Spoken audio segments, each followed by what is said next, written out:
3 of the Scottish Liberty podcast with me, Antony Sammeroff. And me, Tom Laird. We have an extraordinarily special guest today, another Libertarian YouTuber, the fantastic, the wonderful Scotty M. Introduce yourself, Scotty. Yeah, I'm a Libertarian, of course. I've been on YouTube for a wee while now, for the past 4 years, I'd say. I've changed channel, but under the name Libertarian Scot. I'm an ardent defender of the free market, and it's just something I'm very passionate about, getting the message out of liberty. And I've been to several of the meetings of the Scottish Libertarians, and I fully advocate everything that they support and stand by.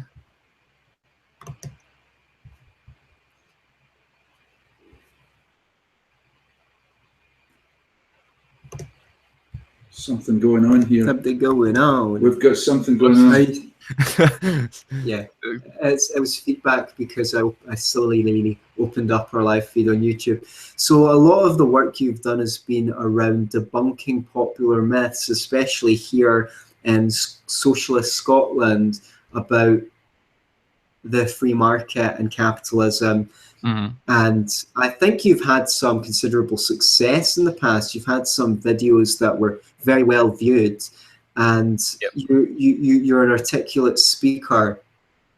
And so I thought a great topic for our discussion today would be what people don't know about capitalism. What are those myths that so many people, especially here in Scotland and probably all over the Western world these days, believe about capitalism, and why are they wrong? Well, I think one of the biggest myths that you're going to hear is people seem to believe this myth that capitalism is pro-business, and it's probably the biggest. It's one of. By that, do you mean pro-big business? Well, it's not just a case of pro-big business. It's a case of they think that capitalism is all about pro-business, and they don't understand that what capitalism is essentially all about is pro-consumer, because they confuse capitalism with corporatism. And capitalism is essentially all about pro-consumer. It's driven by consumer demand in a free market economy, which is in reference, after all, capitalism is about the separation of the economy from government. And capitalism being about pro-consumer means that businesses are forced into competition. They're forced to look after their reputation. And in other words, it's through consumers' choice and consumer demand that forces businesses to provide a service. Now, if you're not in a free market under a capitalist system, if you are basically a business owner and you don't pay attention to your consumers, you're going to lose consumers to your other competition. And that's the thing, because this is what capitalism's all about. It's all about pro-consumer, because it's the consumer that really dictates everything. They dictate prices and all the rest of it. Whereas they confuse capitalism with corporatism, where corporatism is more of a monopolistic system. And that's one of the biggest myths that you'll always hear. They don't understand that what capitalism essentially is all about a system where monopolies cannot take form. It's only because of states' interference through the intervention that occurs. But essentially, capitalism is pro-consumer because it's the consumer that determines not just cost, but of course what is going to get produced. So would you say that corporatism is synonymous with crony capitalism? Well, this is the thing. They love to throw around this name or these names such as monopoly capitalism, crony capitalism, state capitalism, and there's no such thing. There is only one capitalism, and capitalism is the separation of the economy from government. Now, so I would be right in saying what we have now, by your definition, is not capitalism. Yeah, exactly, because capitalism is the separation of the economy from government. And the best way to look at the whole economics and politics thing, the best way to look at it is a scale. And the question of scale is all about this. Do you have an economy free from government where you have strong private ownership, in other words, true private ownership, where the market regulates itself. After all, there is only two forms of regulation. You've either got state regulation or the market that's going to regulate itself. The question of capitalism is all about the market that self-regulates, whereas socialism is about getting government to regulate. Now, we know there's never been 100% capitalism. We understand that. But with that being said, according to some socialists, there's never been 100% socialism either. Exactly. And it's true. Probably couldn't be, because in any case, people are going to want to trade. So you've mentioned a lot there I just want to pick up on. First, when you say that capitalism is pro-consumer, we should bear in mind that everyone is a consumer. So what's good for the consumer is good for everyone. And in one way where the Marxists went wrong is they only saw workers in their capacity as producers. They didn't see workers as consumers as well as producers, because they're thinking, well, capitalism is pushing the price of goods down, which means there won't be much money left for the workers. The capitalists will have to squeeze their workers. But what they don't realize is with the falling price of all goods, the same amount of money will be worth less. Now, I'd like to come back to your point about free market monopolies a little bit later, but I thought as evidence of what you're saying about corporatism, according to the Sunlight Foundation, $5.8 billion were spent on federal lobbying and campaign contributions by America's 200 most politically active corporations between 2007 and 2012. For every dollar they spent buying politicians, they got $741 in return.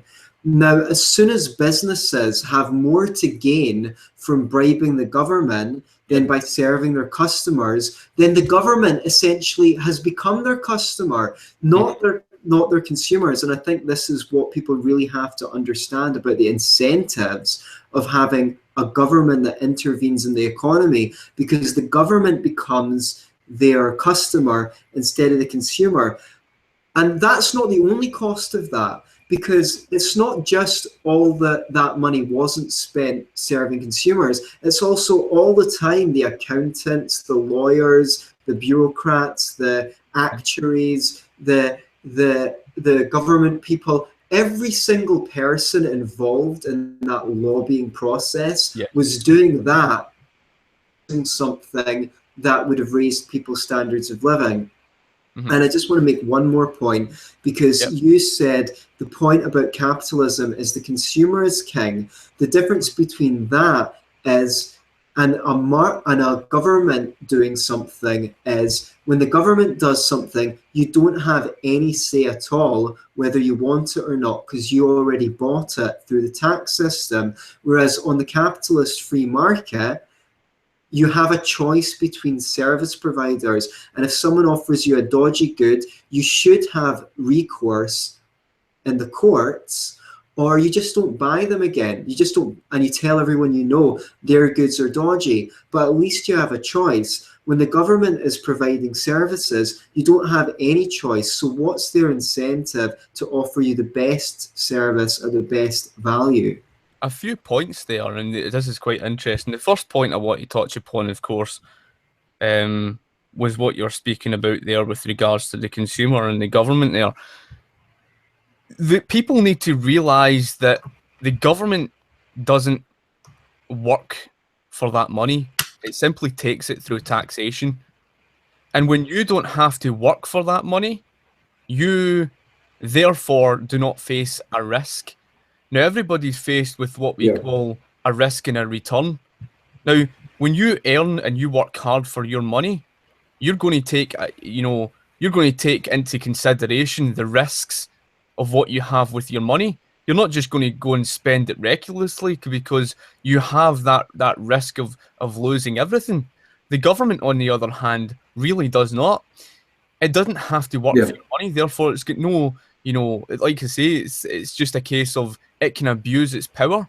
And that's one of the things. But again, this whole thing, the reason why the government cannot provide for the people is not just because of some self-centered attitude, although it does take on the self-centered attitude. It's simply because when the government takes control over anything, it could be healthcare, it could be education, it could be anything. It all relates back to Ludwig von Mises' argument on prices, 1920, to do with the economic calculation problem. Because once the government essentially distorts the information of market-driven prices, which are driven by the consumer, then of course, through government's distortion of prices, it can no longer rationally calculate. And essentially what basically happens is the government destroys the information of, what to produce more of, how much to produce, where to allocate scarce resources, what to invest more in. As soon as it destroys that information, it can't provide for what people's needs and wants are. Therefore, it finds it easier to take on the attitude of, we will produce for what we think is best for the people, and then there is no better quotation than a democratic, well, it's a oxymoron, but a democratic socialist politician, J. Douglas, who was of the Labour Party before Thatcher's period, and he said, the gentlemen of Whitehall really do know what's best for British people than the British people do themselves. In other words, they couldn't possibly know the information of people's needs and wants, so they took on that attitude. So that was the main issue to do with that. Just to back up a little bit, I mean, you've said, that with government, and both you and Antony said, with government, people don't have a choice. But the classic retort to that will always be, well, that's not true. You can vote the government out, and the government, if it doesn't do its job properly, it'll be worried about, you'll be worried about losing their seat at the next election. They'll be worried they're getting put out of power. So that's why government, has to be careful and take care of their consumers, so to speak. That's the classic kind of retort to that. So. Although they can respond with that, it wouldn't matter what government they put in. It wouldn't matter what style of government, because as soon as government takes control over anything in relation to do with prices, because after all, that's what government ownership is all about. Government ownership takes control of prices. As soon as the government does so, you're going to end up with the inefficiency, and it's not going to serve people's needs and wants. And it wouldn't matter, because it's impossible for any politician to know the information of all of the prices, and simply because only the consumer can know best. And here's the funny part, because people love to say, well, the government knows better. For people to say that, and people to say that they have no faith in the people knowing best for people, they have to take into consideration, well, ask yourself the question, what is government? What is government made up of? Well, government's made up of people.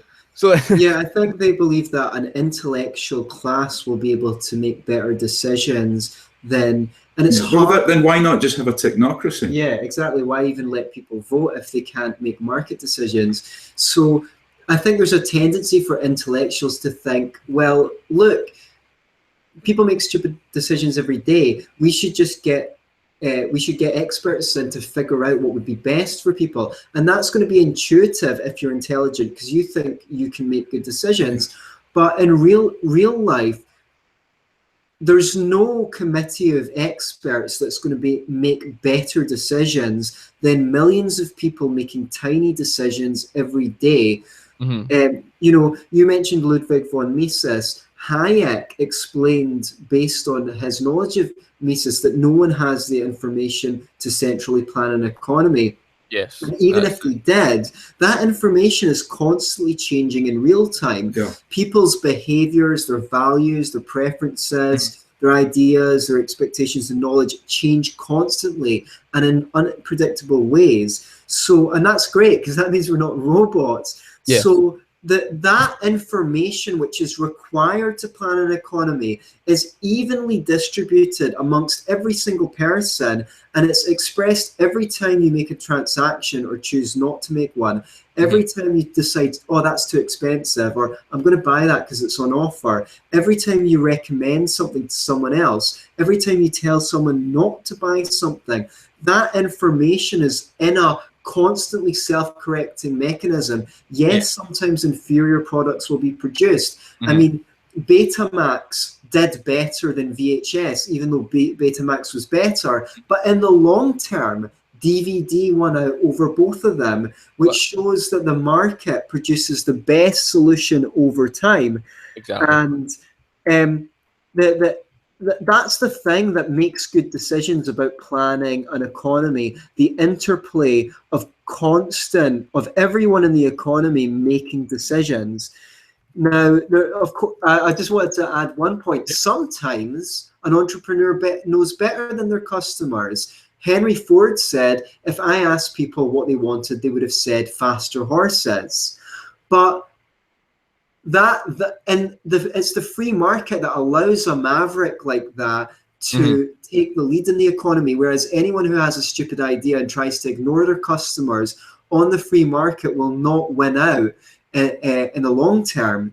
You know, some people might buy the inferior product, but those bad decisions are limited to a small number of people. Whereas when the government does it, those bad decisions, if they're spread out across the economy, can be disastrous because they can affect everyone badly. An interesting point, because as you were saying about how it opens up, Henry Ford being a perfect example, and as Tam had mentioned earlier about, you know, when he questioned about big business, and I was saying about pro-consumer, an interesting point there was the fact that, and this is in relation to do with the myths of capitalism, and of course this is one of the things. One of these myths is that, you know, people have got it into their head that big business is the problem, big business is evil. We need to get rid of all these big businesses. We need to punish all these big businesses. It's not big business that is at fault. It's essentially the system that is in place. It's government that is at fault. It's very important to point this distinction out, because you cannot go about saying, oh, all big businesses are so evil and we need to prevent all big businesses at all costs. One of the greatest examples was, of course, John Davis and Rockefeller. Now, they love to use the myth about how, of course, John Davis and Rockefeller gained this, you know, a monopoly, when in real fact they never. The shortest way, because we will get around to speaking about the monopolies, but the shortest way I can put this is the fact that Standard Oil never held the monopoly. They did have competition on their back. But here's the thing. It was his business that opened the door to Henry Ford's automobile industry and greatly reduced the costs of, you know, the oil, right down to about 5.9 cents per barrel of oil, and made the whole of society richer as a result of that. That was big business that did that. And that's why big business is so important to us. But it's not today in this system, because you mentioned earlier, today it's a case that because of government intervention, then big businesses feel they can take advantage. And this is me targeting people who are perhaps Keynesians, people who support the mixed economy. My message to those people is the fact that if you're going to have a mixed economy where competition is available, where a private sector is available, big businesses are going to take advantage of that, and they will lobby and pay off the politicians. And therefore, when you give the government a sniff, this is the problem, because once you give the government a sniff, the government will go where the money is. And that's why you need to limit government's power, because in that case, when government intervenes, then big business becomes a problem. But that's only because government is picking and choosing winners and losers.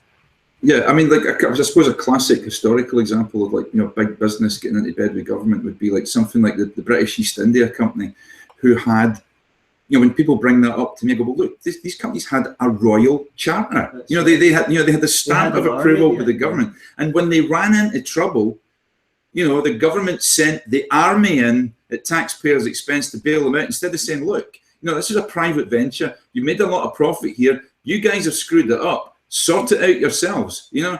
But then the troops came in at the back of that because government backed these people up. They had a royal charter. They were in fact a monopoly because the government gave them that monopoly, or the crown gave them that monopoly. Would you agree with that? I mean, I completely agree. I mean, it's sadly one of these things, you know. I completely agree with what you're saying. And we've seen all sorts of bailouts, obviously, since the crisis in 2007, 2008. A bailout is not a feature of a free market. That is the government in bed with business. And whenever they do that, they're lowering the risk. And this is one of the biggest myths. I'm sorry for butting in, but it's one of the things I'm so passionate, you know, because I don't know how many times I've seen people coming across and saying, oh, the banking crisis was the fault of capitalism. It's all the fault of deregulation. It's the unregulated market's fault. And people like Tommy Sheridan get away with speaking this sort of rhetoric because people don't know any better. But you see, the fact of the matter is, number one, the biggest myth of that whole banking crisis, the biggest myth was, number one, blaming it on regulation in general. First and foremost, it had nothing to do with regulation. It's because the bad banks became too big to fail. Now, why did they become too big to fail? They became too big to fail because of socialist government protectionism, capitalising on all the gains and socialising the losses. Basically, and people misinterpret what this whole thing means of capitalism for the poor and socialism for the rich. Capitalism for the poor does not mean capitalism's making poor people poor. And it doesn't mean socialism's making rich people rich. All it means is that people are paying money. The element, however, where government forces through coercion to force taxpayers' money out of their hands, that element is socialist. And the redistribution of that wealth to fund the losses of them, it means these big businesses or these bad banks get to live for free of all their own losses. And here's the thing. Because this is the big myth. Capitalism and the truth is all about the market, the free and voluntary exchange in the marketplace, where an exchange cannot take place unless both parties agree upon that exchange. Through this bailout system, part of this is to blame on socialism in this mixed economy. Yeah, and it's interesting how the left did not attack the bailouts in the way that we would, that I would have, which is they were saying, oh, you know, this isn't fair, and we shouldn't be giving money to the rich, which is of course true, but they didn't attack it on the fundamental point, which is what gives government the right to go in and take people's money and then give it to someone else. And of course, they're not in the position of being able to make that argument because they don't believe in it consistently. It would undermine most of the programs which they think are going to enrich the poor. But what they do is, instead of calling it a bailout, they just say they're nationalising the bank, and that leads ordinary people to think, oh, we're gaining something out of this. At least it belongs to us now. And the left were calling for the nationalisation of the bank. Yeah, absolutely. And it's an argument. And on the right, I think the scary thing was this was the too big to fail argument was an argument that never worked for the mines, quite rightly, never worked for the car industry, quite rightly. Why it should work for the banks. And the very scary thing is, if too big to fail stands as a logical reason to bail out banks the first time, there is absolutely no reason why too big to fail wouldn't be a logical reason to do it the second time, the third time, the fourth. When would you stop? If too big to fail is the major reason for doing it, that can never end. Because we all know one institution that's definitely big to fail, and that's the government. Because see, if the government runs out of money, as some people say it has been or is, then all those people who are dependent on the social programs like free healthcare, welfare, education, the poor are most vulnerable. The government is too big to fail. There were local grassroots organizations that provided these services, and they do not exist anymore because now people think, well, if the government doesn't do it, it doesn't get done. Yep. Here's the thing, I mean, there's several points. The first quick point I want to make, and then I'll get on to speaking about that whole thing with the too big to fail thing. Yeah. And of course, the banking crisis. But the first thing, because what was mentioned there, and I want to make this point, and this is in relation to do with, although it's a slightly different, it's to do with loans. Yeah.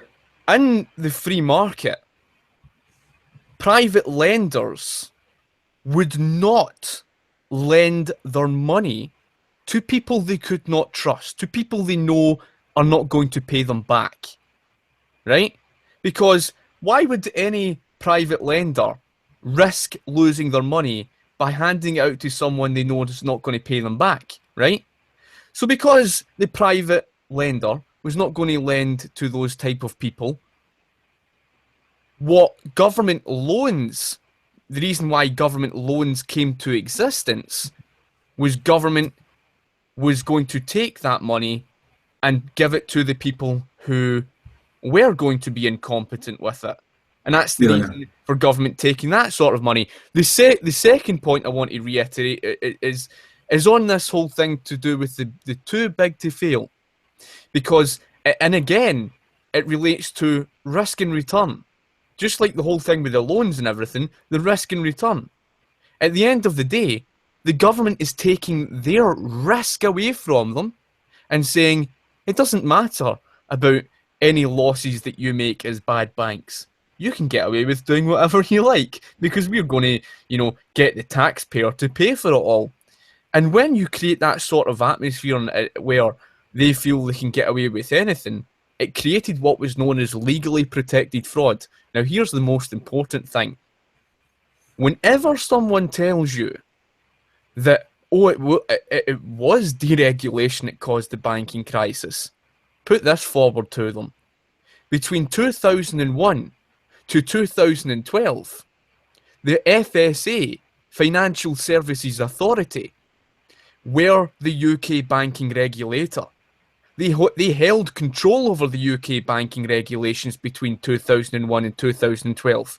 We know the banking crisis happened in 2008. Guess what? The FSA handbook was more than 10,500 pages long in regulations. So there was 10,500 pages of regulations on the banks. Yeah, so although regulation had nothing to do with the banking crisis as such, the banks were over-regulated. Well, I would argue that the banks were regulated in such a way that would cause a crisis. Because, see when you're playing, supposing you went to a casino and you were allowed to bet with someone else's money, if you get to keep it when you spin the roulette table, but someone else loses it if you don't, you're going to make the most risky bets. And there's all these things like these financial innovations, they called them, where someone was selling a package of, say, 100 mortgages, which seemed like a good idea because if one mortgage payer doesn't pay back, you've got your risk spread around 100 houses. But in an economy where the housing market is massively regulated, you can't build new houses, this, that, and the other, and you've got this printing of money, which is like, it makes, when you print money, it makes it look like there's more real capital in the economy than there is. I think Mises explained this by saying, imagine you had enough bricks to build 100 houses, right? But it looked like you had enough bricks to build 110 houses. Well, you start the projects, and this is what happens when people print money. Oh, we'll start all 110 projects, and then at some point you realize that you've got less bricks than you thought you had, and you actually have to scrap some of the buildings that you started building, which means you lose all that labor. Not all of the bricks will be able to use, and you might only be able to end up building 90, when in the first place you had the potential to build 100. That is not a free market phenomenon. Yeah, because it's like you say there, because that's the whole thing with regards to artificially driving up. It's basically driving up demand in an area where there is a shortage, and that's essentially what you've explained there. And unfortunately, that does cause the whole bubble and the prices to rise. So this actually kind of ties in with another myth of capitalism, which is, Yeah, how many times you heard this? Look, it was the capitalist system that caused the Great Depression. It was the capitalist system that caused the Wall Street crashes. And thank God for government. Thank God for FDR. Yeah, what do we say to that one? Right. Apart The from, whole thing, and this has always been so frustrating. yeah, The reason for why the Great Depression happened was a fault of the Federal Reserve intervening. The key word there is intervening with the market. Yes. In the year 1922, and this is America's Great Depression, the Federal Reserve, using open market operations in 1922, took control over the monetary supply, stripped temporarily the gold standard from what would become the fiat currency. They were printing the fiat currency out of thin air.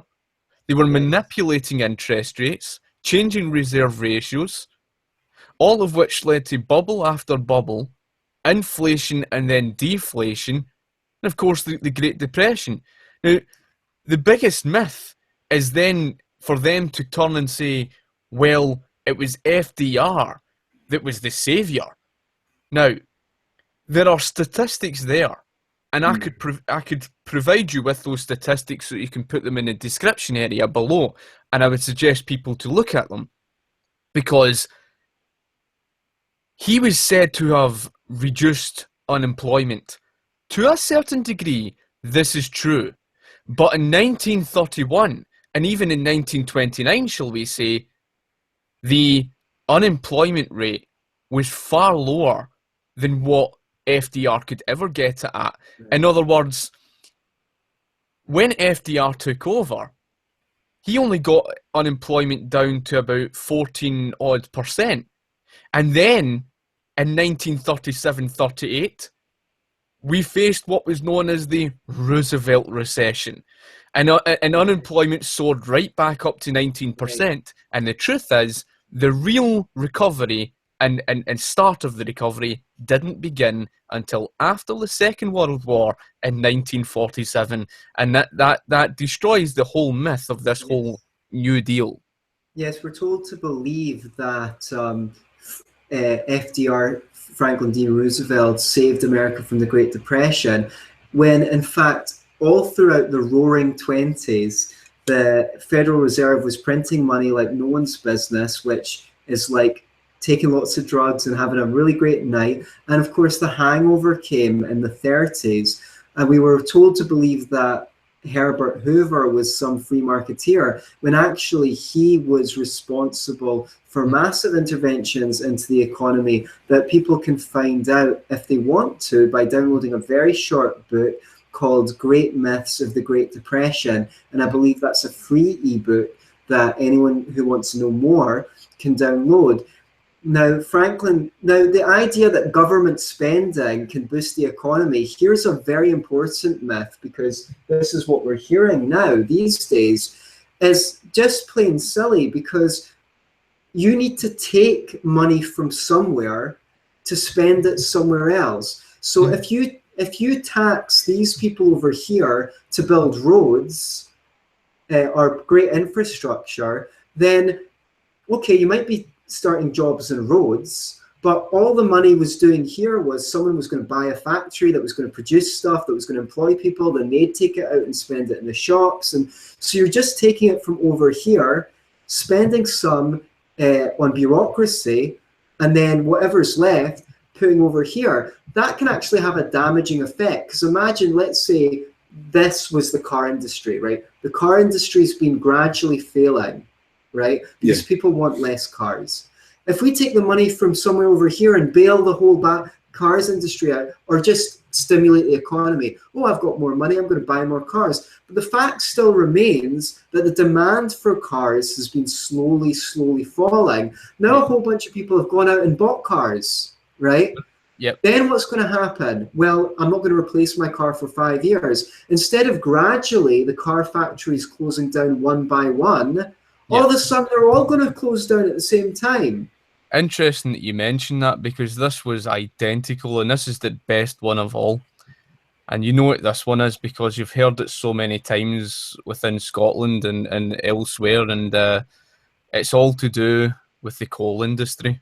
Right. The coal industry was the fantastic example, because not only was the coal industry overmanned, the problem was the fact that the taxpayers were paying out high taxation. Therefore, there was going to be less productivity during that period of the Labour governments and Conservative governments, where it was heavy nationalisation stuff. But anyway, the coal industry was heavily making losses.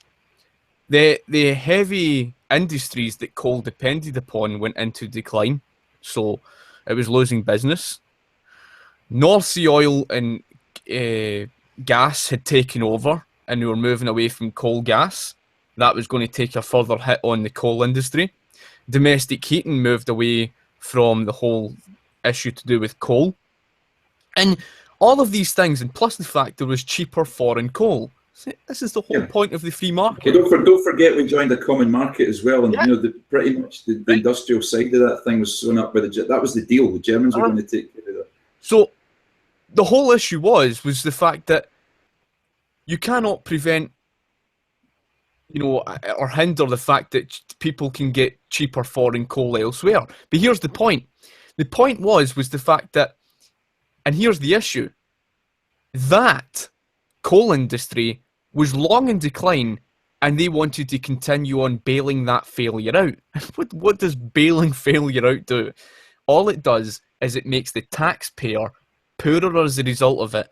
Yes, they've got less money to spend on consumer products that they actually want. That would stimulate the economy. So whilst we were moving towards cleaner alternative sources of power, they were wasting money in areas where there was no longer a demand. And that's what people don't comprehend. The demand for coal was going out the door, and it was being replaced by something else. And that demand was going towards the likes of North Sea oil, because as we know, in the 1970s, that's when they started, properly drilling for oil, and it became a very, very big thing. And people don't really, and again, it relates back to that whole issue. People don't understand it's the consumer that really knows best. It's the consumer that determines what their needs and wants are. And the government doesn't. With coal as well, I mean, people forget. I know it sounds like a small point, but I know when I grew up, when I was a kid, my grandparents, there was a coal fire in that house till I was in my late teens, maybe even in the 20s. And nearly at one point, as a kid, almost every house in that neighbourhood, in that scheme, and like all over Belsive, it was all coal fires that people had steadily. Mm-hmm. That was replaced by central heating, as you say, oil and gas. So the demand dropped. And then what else is going to happen when demand drops? So I want to pick up on one of the things you said last, which was that the consumer knows best.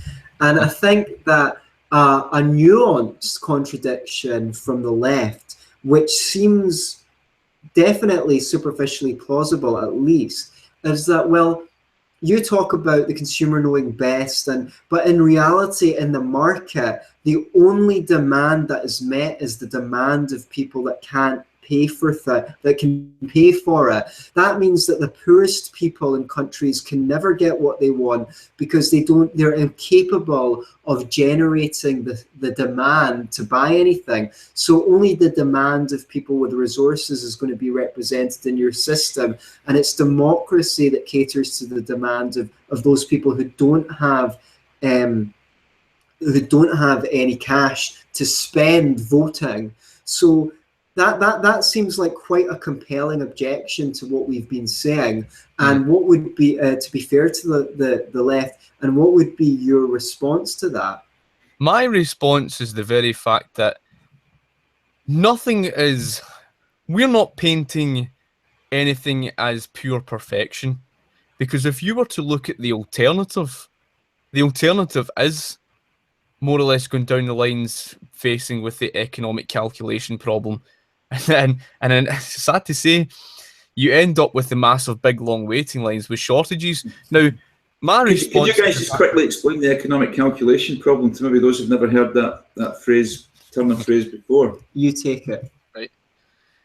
The economic calculation problem is in relation to do with prices. There is nothing in economics more important than the information of prices. Okay. Yeah. And briefly, just to touch upon it, the study of economics is really all about our place on this earth. It's not about finances. And it's about how do we better improve the living standards of the masses whilst using the fewest resources as possible. How do we achieve that? And so because there are scarce resources, and what does scarce resources mean? Scarce resources simply means that there is not enough resources to go around everyone, and that resources are finite, they're not infinite. So the question then is, how do we allocate those scarce resources into commodities to provide for the market so that we can efficiently provide for the market without causing waste? Now, this is where the information of prices comes into it, because there's nothing in economics more important than the information of prices, because people think prices, and this is one of the problems that the left have, they don't really understand what prices are. People on the left tend to think prices are, and don't get me wrong, there's many people who... Arbitrary. Yeah, they're arbitrary. They think prices are an obstacle to getting the things that they want. They don't realise that what prices are signals. So when you destroy the signals, when you destroy the information of prices, you end up destroying the very information that allows you to efficiently allocate these resources to know what to produce and all the rest of it. So here's... Yes, I just wanted to give a quick concrete example of that, right? Supposing you go to a coffee shop, right, and coffee's $2.20 and tea's $1.80, right? There's going to be a certain percentage of people who just get whatever they want, and a certain percentage of people who might even buy the tea because, oh, it's less expensive. That means they've got 40 pence more to spend on something else other than a coffee, because they prefer the utility of the 40 pence to the greater pleasure they might get from drinking a coffee.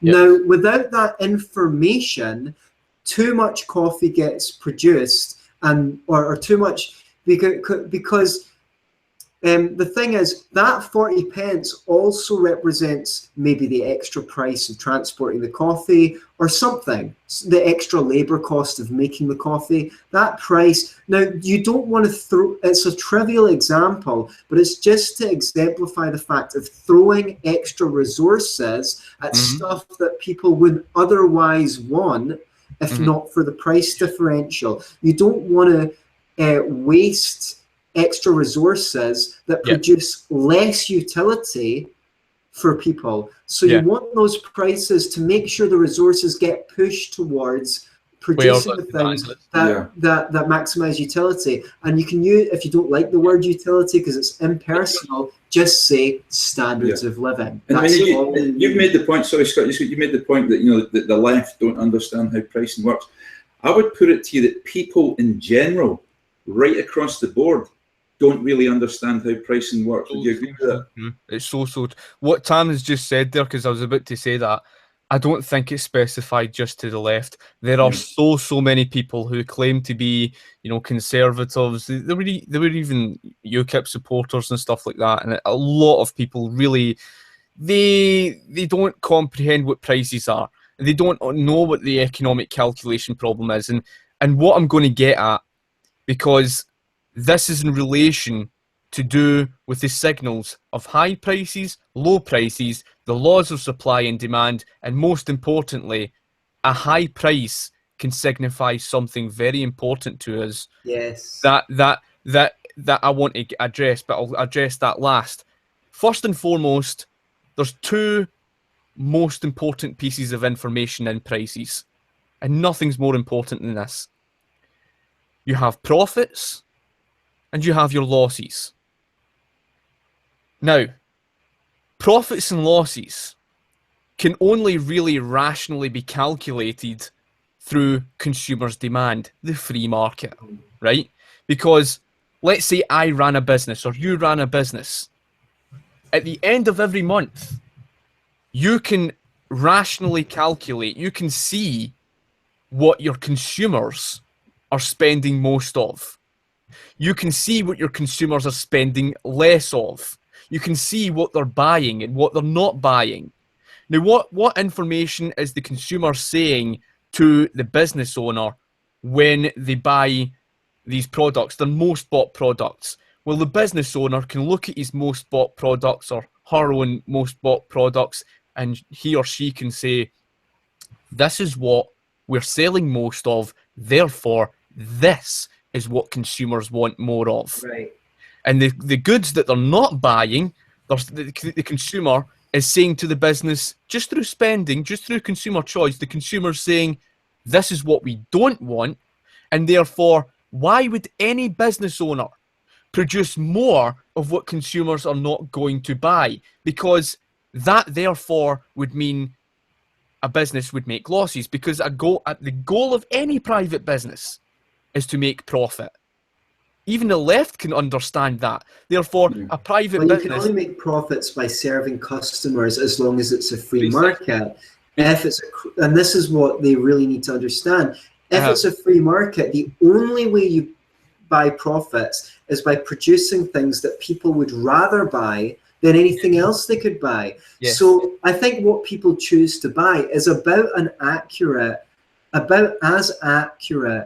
a measure of what they value as we can come up with, except for maybe how they spend their time. Here's the other important point though, right? Okay. From that information of profits and losses, the profits tells the market, tells the businesses, tells the market, we know what to produce more of, therefore we know what natural resources to take from. We know what natural resources, where that natural resources are going to go into the market efficiently without causing waste, because you're producing for what consumers want. They also know how much to produce because of that information, and they know what to invest more in. They also know the information from losses, from where consumers are not spending. They know this is what we're going to stop producing, because why would we want to produce what's making a loss? We're not going to waste valuable, scarce resources by allocating into this part of the market, because why would we want to do so? We're not only going to waste valuable, scarce resources, we would be making a loss in doing so. There's no point in doing that. And therefore, they know what to stop investing in. Now, that's why the information of profits and losses is so vitally important, and only the market can determine that. Once the government artificially raises or lowers the cost above or below market value. Now, for people who may not understand what market value is what the free market determines. In other words, the consumer's determining cost, right?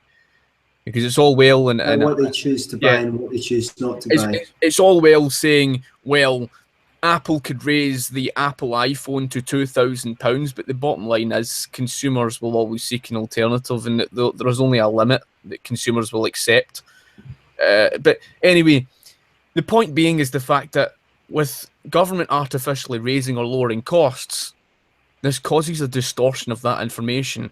Therefore, it destroys the information of all of those signals, so it no longer knows the information of where to allocate scarce resources, what to produce more of, what to invest more in, what to stop producing, where to stop allocating scarce resources, what to stop investing in. It doesn't know that information, and so what happens is what we call the misallocation of scarce resources. The misallocation of scarce resources, a prime example of it is the British NHS, that the government overproduces, allocates into the wrong parts of the market, and therefore causes a neglect in the most needed parts of the healthcare market, and causes a massive, big, long waiting line. So yes, sometimes people die on waiting lists for conditions. Well, talking of people dying, I mean, this is all very well, you guys know your fancy economics, and it all sounds very logical. What about the human aspect? I mean, if it wasn't for government, your free market, your grasping capitalists would still be sending kids up chimneys, would still be, there'd be, people would be dying every day in the workplace through workplace accidents because employers don't give a shit about the workers' conditions. I mean, that's a standard left-wing trope. I mean, how do you answer that, you pair of grasping capitalist pigs? Here's the thing, that the whole, in American history, and this is why I studied American history, not just British, industrial revolution history, because I feel even American industrial revolution history is vitally important because it refutes their argument on this. Okay. Because there are several myths that you hear about the children. You hear a myth about how they were, poorly exploited, right? You hear, and people are probably thinking to themselves, how can he say that? They were living under these terrible conditions and all the rest of it. And then there's the myth that the children were, badly beaten up, etc., in the factories by the factory owners. And it may have happened. Yeah, like you say, this myth, the one where they say if it wasn't for government, these children would be working endless hours for such little pay within these factories, or in such poor conditions, and they point to existing factories, let's say in Southeast Asia or wherever, South America. And here's the thing, because this is the myth that you had pointed out. Well, you're asking myself about. Yeah. The one where they say, they were forced into working into these factories and they're working endless hours for such little pay, and the myth that it was the government that was the saviour. Right. First and foremost, the Industrial Revolution, it is wrong to judge the 1840s to today's living standards, because it is irrational to measure that time period. Because let's look at it from a picture. A picture is a still image. You could look at a picture from the 1840s and say, oh, look how awful the living standards and living conditions were. Oh, they were so awful, they were deplorable. Yeah. And then say, look at today's living standards, and then draw your conclusion from that. But what's the problem with that? This still image from the 1840s does not tell you the information of what life was like before then. So therefore, in order to judge progress, you do not judge it by comparing today's living standards to that period. You judge it by what was life like in the 1400s, the 1500s, the 1600s, the 1700s. What was life like?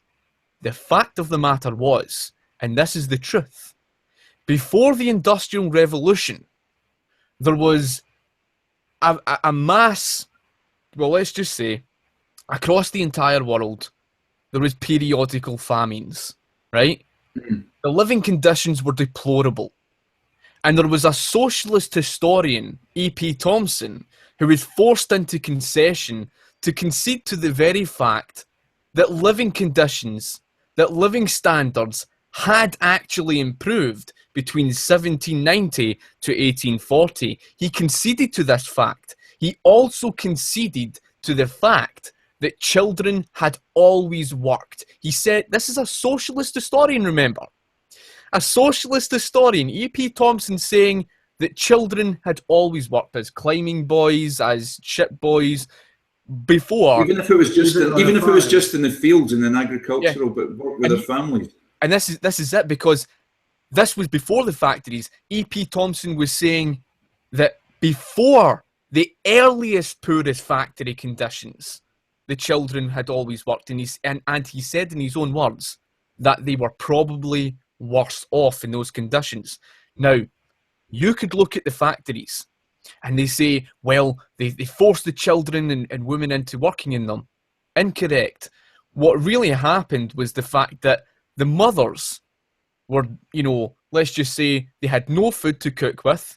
The children had no food on their tables. They were dying of starvation. The average life expectancy of a child was the age of 9. The average life expectancy of an adult was the age of about 40.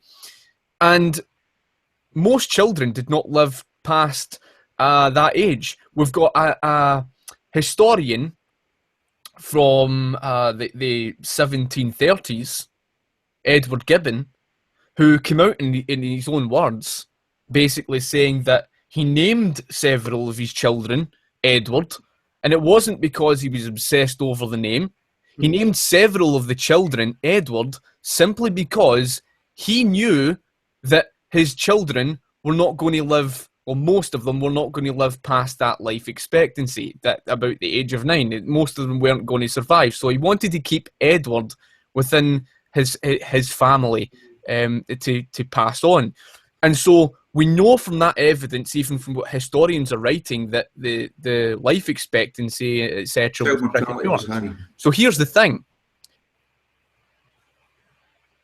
They moved into working in the factories because it was a way for them to get out of the misery that they were living in. Now, yes, we understand today that those living conditions, the working conditions in the factories were deplorable. Dark satanic mills. Yes. Yeah. And no one would ever deny that. But the question is, what was the working and living conditions like before the earliest, poorest factory conditions? And we can draw a comparison to prove that conditions had improved. After all, this is socialist historian E.P. Thompson conceded by saying that in the 1840s, he said that the living conditions were dark, they were smelly, they were pretty poor.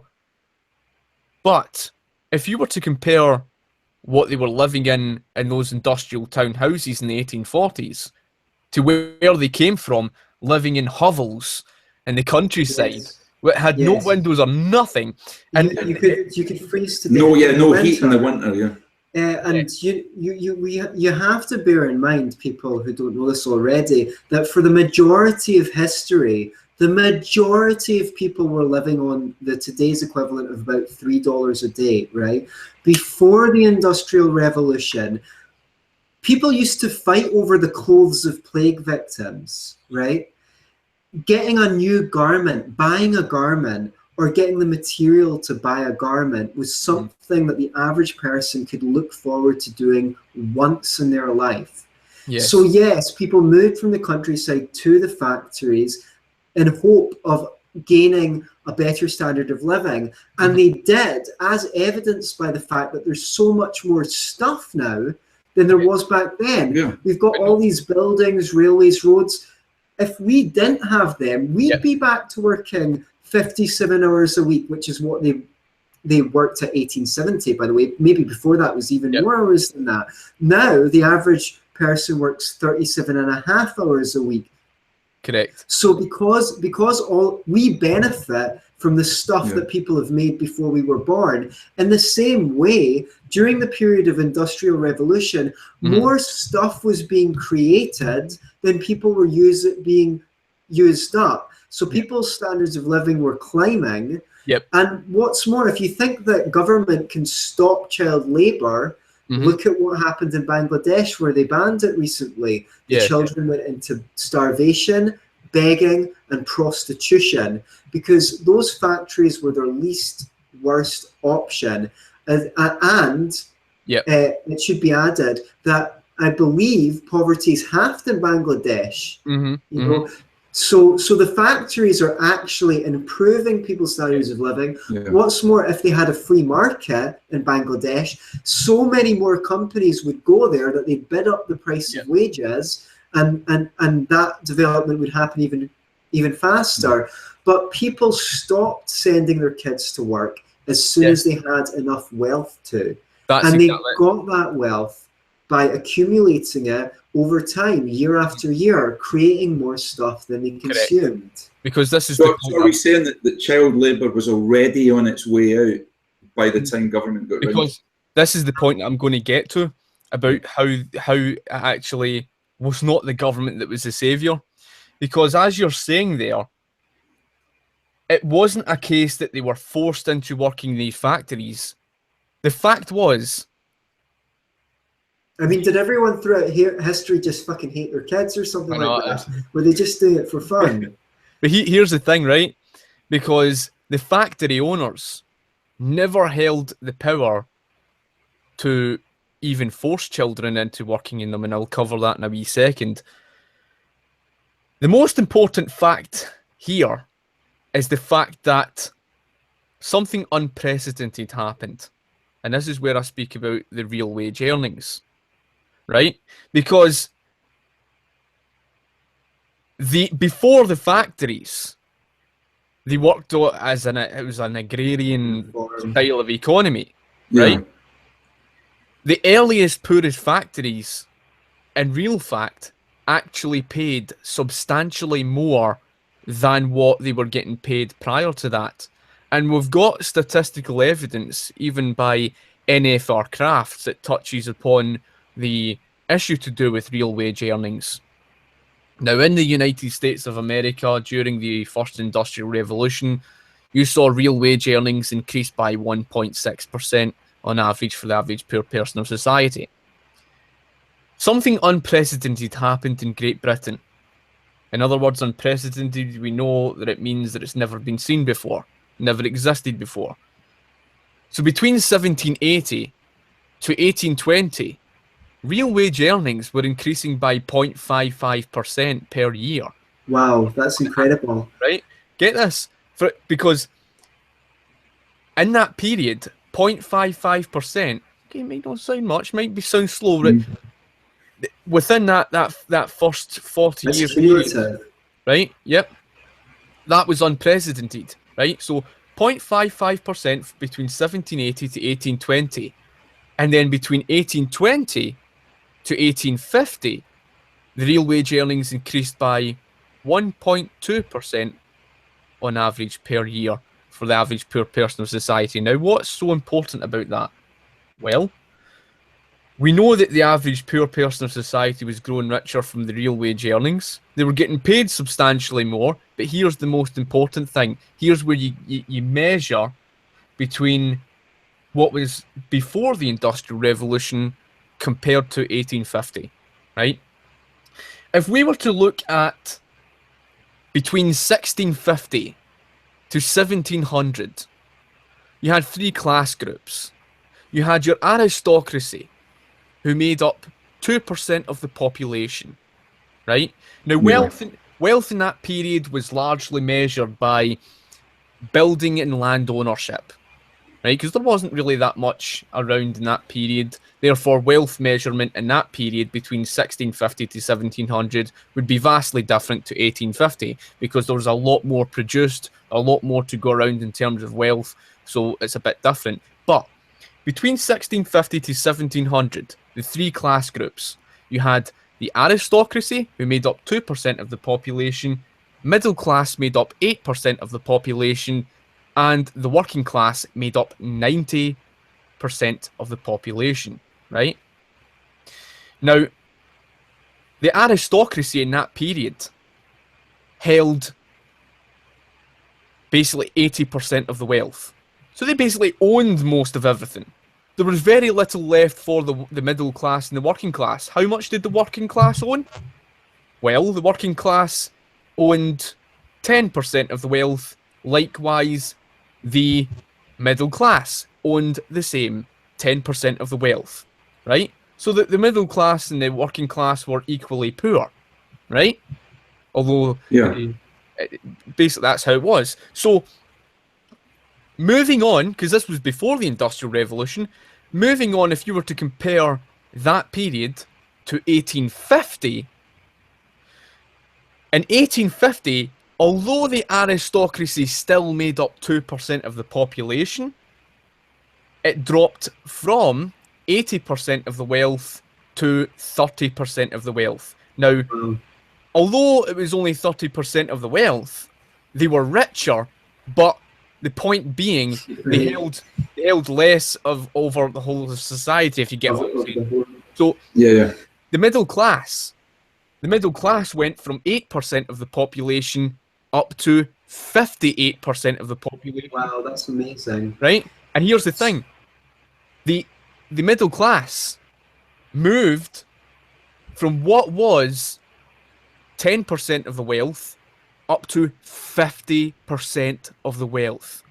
And the working class dropped from 90% of the population, about 90%, and dropped right down to about 40% of the population and moved up from 10% of the wealth to 20%. So the point being, the rich grew richer and the poor grew richer.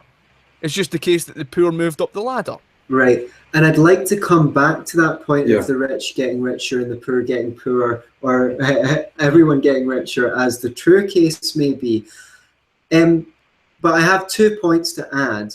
One is that when you're talking about the living standards increasing by that much, at one time as much as 5.5% a year, well, it was, this is between 0.55%. 0.55. Okay. At the same time as that, Britain fought 3 wars. The 7-Year War, which was 1756 to 1763.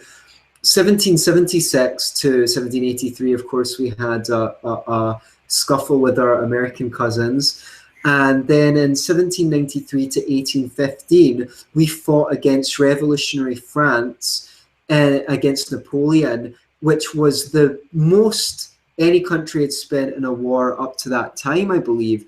At least, so when you're hearing those living standards, right, that's despite the fact that a ton of money was actually being spent and wasted on guns and weapons and invasions and things, instead of products that would have actually increased people's standards of living. And those were funded by very regressive taxes. You know, we're not saying this was a free market period in history. They were financed by excise taxes largely, and those included the import of cereals at a time when the main expenditure of the poorest people in society was on bread. So that was so funding those wars was not a benefit to the poor, but we still managed significant increases in living standards. And I just have one more point, which is, you know, you hear this, well, let's just take money from the rich and give it to the poor, right? This happened without doing that. This happened organically. But if you had gone to that rising, right, or the factory owners, and you'd taken their money and just distributed it towards between everyone evenly, what probably everyone would have got was, like, I don't know, a table leg, or, you know, maybe a whole chair if they were lucky.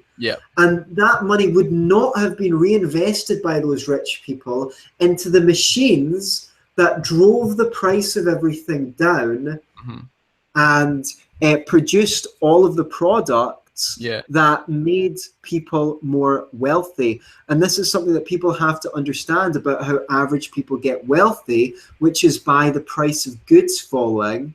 And in the 19th century in America, from 1800 to 1896, prices fell by about 20% in the United States, which means that even if you were getting the same wage, even your same wage would have been able to buy more. So, I mean, the interesting... I saw you itching to come in. No, carry on, guys. The interesting point, because you were making there, was obviously about the whole thing to do with the fact that there was a difference, and this was something I was going to quickly touch upon, and thanks for reminding me about that, because when you compare 1780 to 1820 with 0.55% to that of the 1.2% on average per year between 1820 to 1850, there was a reason for that difference, and that reason is essentially because when government was basically forcing us into all of these wars, in other words, it's government's fault, and levying all those taxes, we must remember is the very fact that when that 70-year war, when it ended in about 1815 and leading on, that's why there's a difference, because as soon as government laid off, people were better off, and that was proven by the 1.2% on average per year. Now, here's the thing, because this is in relation to do with the child labour laws, right? Because this is it. there were, as I say, the children were dying of starvation, and the mothers had no food to cook with, therefore they went to work in the factories. But here's the thing. When I said the factory owners didn't have the power to force them into working in them, there were two different types of children. The children who lived under the state, they're probably orphans, and what we call free children. Now, the free children were the children who lived with their mothers. And it is a fact that the mothers had the power to prevent their children from working in those dangerous work, in the dangerous factories. Environments, yeah. Yep. But the reason why the mothers never is because there wasn't really a choice. If the children never, they were going to die of starvation. So it was a case they never had really an option. But here's the thing. Because as American history proves to us, their real wage earnings were rising by 1.6% per year. And as families grew richer and wealthier, and of course as working hours were reducing, and I'll get along to speaking about that briefly in a wee second, but as working hours were being reduced and the wealth, there was more wealth in the families, they could then afford to keep their children out of the workplace. They sent them home and they sent them to school. All of this had codified long before government laid down any labour laws, and this is an historical fact. This is what happened in America. They were sending their children home into school long before, keeping them out of the dangerous workplace long before child labour laws were even put into place. So the government was not the saviour. But this is in relation to do with, as you were saying, the working hours reducing as machines were coming into place. Now, I kind of look at this from a funny analogy, and and people can grasp it because it's a bit like Milton Friedman's example that if you gave people spoons to go out and do a project where they dig a massive big, hole with spoons, right? And you've got to remember, before the Industrial Revolution, they never had the machines, they never had the technology that we do today. If you were to compare how they gathered crops, comparing farming back then, it would have taken them far longer to, gather those crops. It would have taken far longer to do, and they would have, gained less in quantity, right? So for what they could have done within the space of 2 weeks, a farmer today with one of those big massive harvesters that just plows through a field, a massive harvester could do that within the space of 1 hour. In fact, probably less than that. Probably collect more than that in less than an hour. And that's the point. The point being was the fact that people became more productive. Yes, we can now, because we're more productive because of the machines, we can now collect more in quantity for more to go around. And that's the reason why we can do it in a lesser period of time at less of an effort. Therefore, it frees up time to go and do other chores. Prime example. Inventions such as the washing machine come into place, and dishwashers and all the rest of it. People can now multitask. People can now, oh look, here's dishes, stick it in the dishwasher, press the button, stick clothes in the washing machine. Yeah, stick the dinner in the microwave. Yeah, exactly. And go away and iron their clothes. And they never had this luxury before then. And even something as small as, for example, the invention of the refrigerator. That enables us so much ease of how we store food, because before then it was much more of an effort. And that's the point. All of these machines enabled us the freedom to free up our space and time, to do it in a smaller space and time, to have more luxurious. Yeah, now people get bored. You know, it's amazing that when you think about what we have, you can listen to capitalism is just about materialism. Okay, it is true. Some people are, do you know that some people are so poor that the only thing they have is money? Jeez. You know, that's true. Of course, there's more to life than money, you know, but you have to admit, if your material needs are not met, you're hardly going to be thinking about enjoying a Beethoven symphony or a Wagner opera, which you can now enjoy more or less for free on YouTube now. The lowest class person in this society has access to art, to literature. They can go to the theatre. Okay, maybe if they're poor, they can easily go. Toilet paper. Or just a toilet in the room. Yes, you can get better dental care than the richest person in the world would have got before the Industrial Revolution. And all of this was achieved by the beauty, sorry lefties, of the free market. None of it by government. This is what the market does. It focuses production on what people want. And coming back to that, you know, oh well, it's just catering to the rich. There's a great quote from Hayek, if I can just find it.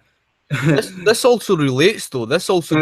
Sorry, let me just make that quote. Once the rise in the position of the lower classes gathers speed, catering to the rich ceases to be the main source of great gain and gives place to efforts directed towards the needs of the masses.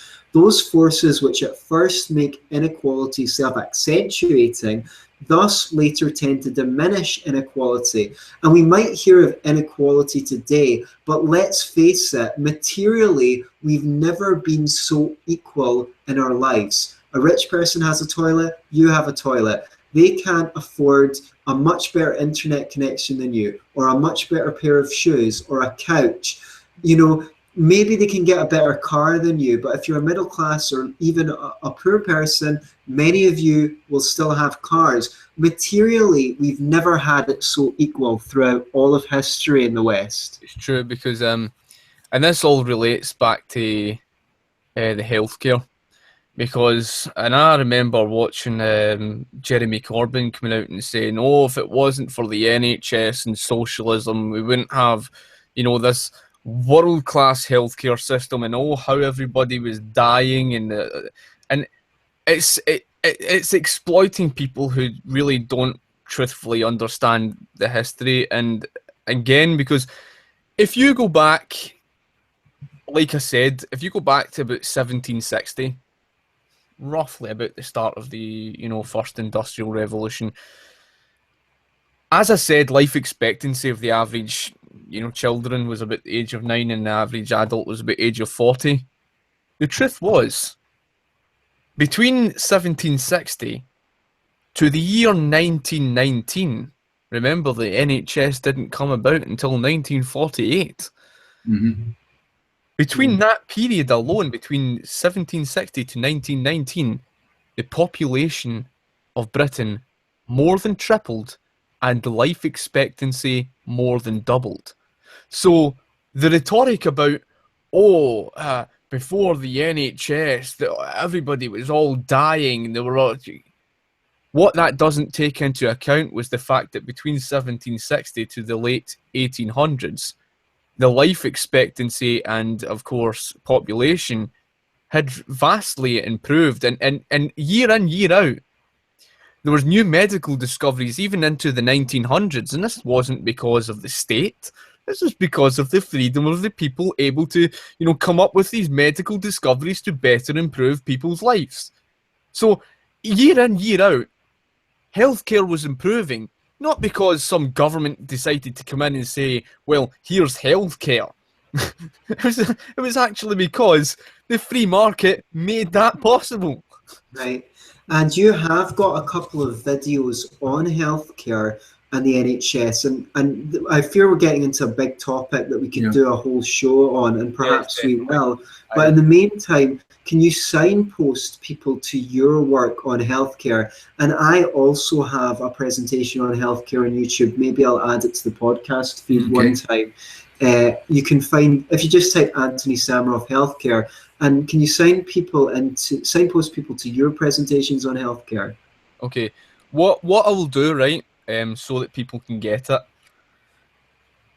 Right now, because the fact I've just started this relatively new channel and I'm now partnered through the only libertarian network on YouTube, and I fully support what they're doing because they seek to grow other YouTube channels, and they seek to get libertarians to collaborate with each other, which is a really good network. Because I recently just started with this, and I've got, I think it's 39 subscribers on this. What I'm doing is I'm taking videos that I had from that channel. So I'm going to take the healthcare videos and I'm going to take them and put them onto this channel that I've got. And it's under the name Libertarian Scot. Now there's 2 Libertarian Scot channels. The Libertarian Scot channel that has about 70 odd subscribers, I'm going to delete that because unfortunately I messed something up and I couldn't get partnered through it. Right? That was a mistake. So that'll get deleted. The one that's got about 39 subscribers, once I've got enough... Well, by the time people see this, you're going to be huge again, like you were, so... Totally, man. So... well, that's... The main thing is that I will put those videos... I try to confine it down to about 6 minutes or so to try and, you know, hammer home the point, because I know a lot of people, and I don't, I'm not being derogatory towards people, but people do have a shorter attention span, and I can understand that. But if I can get the message across to people, why things were the way they were with the healthcare, and a short, snappy message in that manner, then it hits home.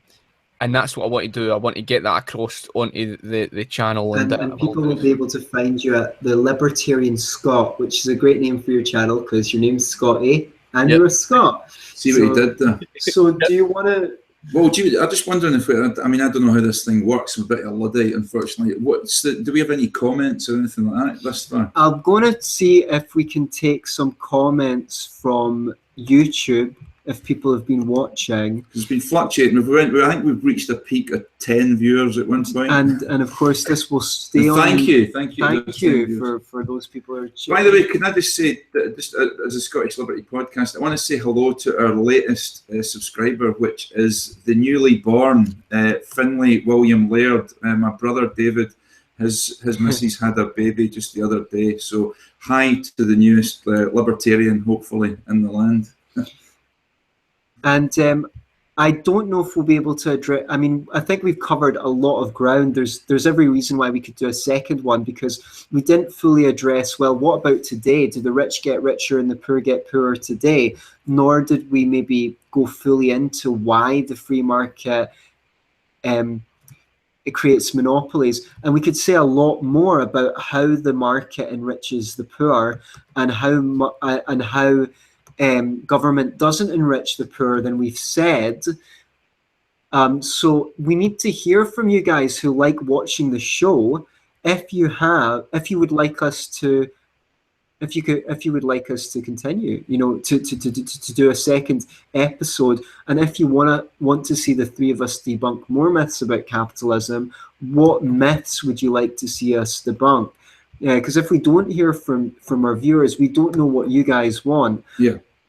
Now, the comments haven't come up on YouTube, but if you're dying to leave a comment, then you can do it when you watch this video post hoc, and we'll perhaps read them out on our next show or our next collaboration with Scotty, and we'll get back to you. And it doesn't matter if you're a libertarian or if you're a socialist. It doesn't matter if you're on the alt-right or a conservative. No, the only stupid question is the one that wasn't answered, or the one that Mark Connachan asked last time we did a live cast, which is, how can I be so hairy and have so little hair at the same time? That was a stupid question. I don't know. It's a burning question for me. Yeah. So do you have anything to add, Scotty, before we wrap up? I think everything, I mean, we briefly at least showed that from that period there was the... And we're not saying that that was a completely free market period either. Yeah. We're just saying that there was less government than than there is now. And yet we saw astonishing increases in living standards. And perhaps next time we can go in more into how government hampers living standards. Yeah, definitely. I mean, I would happily go along with that. And like I say, definitely within a second, we'll probably go on about the monopolies and yes. even with the Reagan period, because there's an important period with the Reagan period that we saw, you know, the myth where they say the rich got richer and poor get poorer. So we'll touch upon those things. And if you look at the average person's pay packet today and what they can actually buy with that money in the shops, it's more, it's not less. You can buy more with the same pay packet today in the shops than you could 50 years ago. And what's more, the quality of the goods is better. You know, a TV of the same price from 30 years ago was a much crappier TV than you get with that money today. So, and that's not to mention that in a lot of cases, employee benefits have increased. But but to leave people on a cliffhanger, your parents could probably afford to buy a house, and also at some time one breadwinner could provide a middle class income, whereas that's not necessarily the case anymore. Sometimes both parents have to work. So we'll need to talk about why that is, and is it because of the free market? So tune in next time. Can I just point out before you go there, Scotty, there seems to be a horrible looking beastie on the wall behind you. I see it just over your right shoulder there, a terrible symbol of the state. On here trying to kid on you're a free market libertarian. Symbol of the state behind you there. No, it's all good. Listen, thanks for joining us, man. Thank you so much for joining us. I thought it was a great collaboration. Yeah, and to you people out there, be libertarians. Yep, too right. Don't be a lefty or a righty. Yeah, don't be too right. See you later.